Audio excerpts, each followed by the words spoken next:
What I saw was fun, never anything inappropriate. What I saw was work and play at work and fun. Mrs. Cosby was a frequent visitor to the studio. She was there a lot. That's what I saw. What millions of viewers saw for years was nothing short of magic. A wholesome sitcom that defined not just an era, but an entire generation of family television. Smiles, laughter, moral lessons wrapped in 30 minutes, and the comfort of seeing a family that looked unbreakable. For decades, people looked at The Cosby Show as the model of warmth and unity. But the truth, as it always does, had been simmering under the surface, waiting to explode.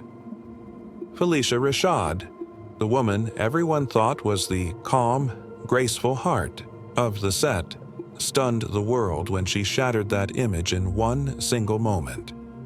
She revealed what no one wanted to believe, that the on-screen family was fractured beyond repair, and that behind the iconic sitcom glow were lies, resentment, and years of betrayal. Her words weren't just casual complaints, they were surgical strikes directed at her on-screen daughter, Tempest Bledsoe. It wasn't a vague hint or a passing remark, it was a direct, targeted revelation that shocked fans who had believed in the fairy tale. What made the moment even more eerie was the timing. These revelations surfaced only hours before Malcolm-Jamal Warner's tragic and sudden death.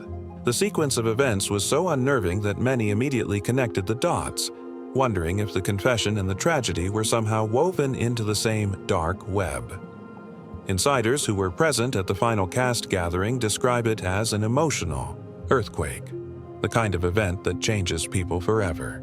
For years, Felicia Rashad had played the role of peacemaker, smoothing over conflicts, covering stories, and keeping the fragile peace within the group. But this time, she came prepared for battle. Witnesses say she carried files, receipts, old documents that dated back decades, contracts with missing pages, financial records that didn't add up, and personal letters that hinted at betrayal from within. Her voice, normally controlled and gentle, was sharp, cold, and direct.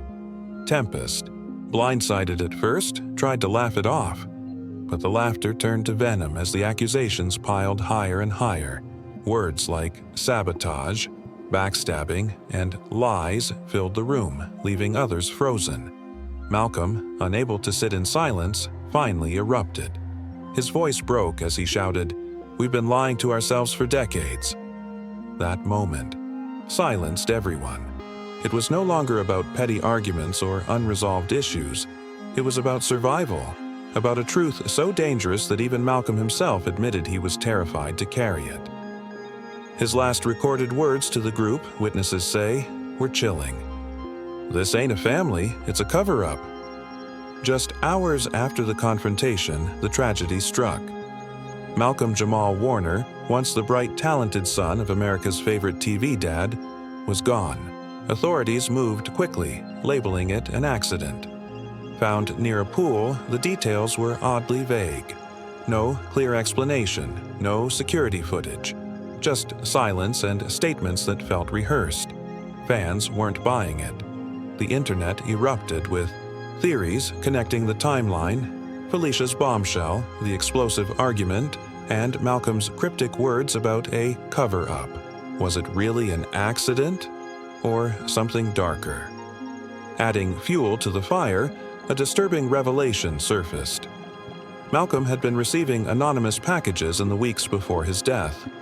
One contained a VHS tape from 1993, showing never-before-seen behind-the-scenes moments of the cast.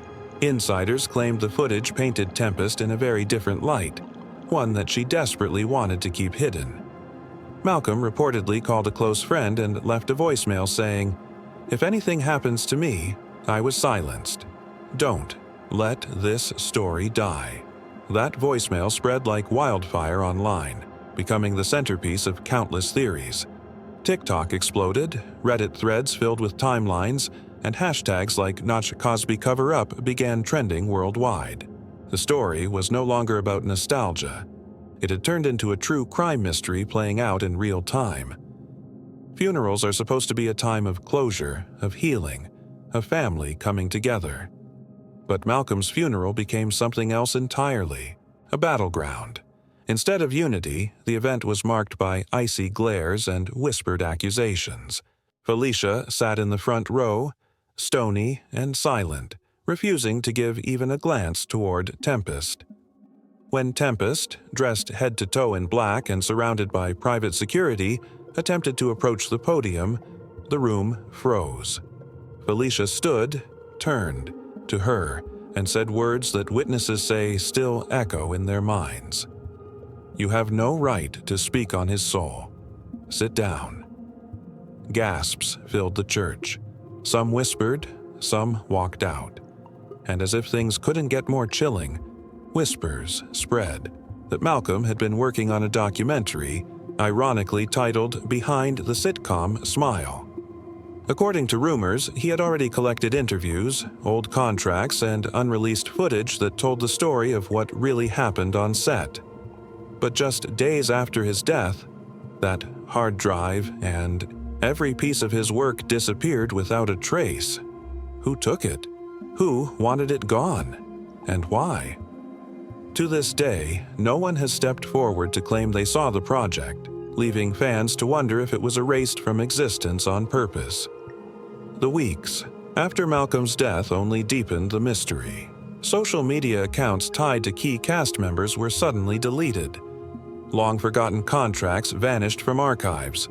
Witnesses who claimed to know something recanted their stories or simply went silent. And then there were Felicia's cryptic warnings. In one interview, she leaned forward and whispered, "The truth doesn't stay buried forever. It always comes back." Was she speaking of Malcolm's alleged documentary? Was she hinting that others were involved in keeping secrets? Fans were torn. Some defended Tempest, saying she was unfairly scapegoated. Others pointed to her silence, her absence from the public eye, and her guarded behavior as proof that she was hiding something. Conspiracy channels, podcasts, and YouTube documentaries began dissecting every timeline, every word, every gesture. Some even claimed Malcolm's voicemail was altered to make it sound more sinister. But one question lingers like a shadow. Was this truly a coincidence of tragic timing, or was it a calculated Hollywood cover-up designed to protect reputations and silence a man who was ready to speak? What we know is chilling enough. What we don't know might be even darker. And, in the end, the sitcom family that once symbolized love and laughter is now remembered for betrayal, suspicion, and secrets that refuse to stay buried.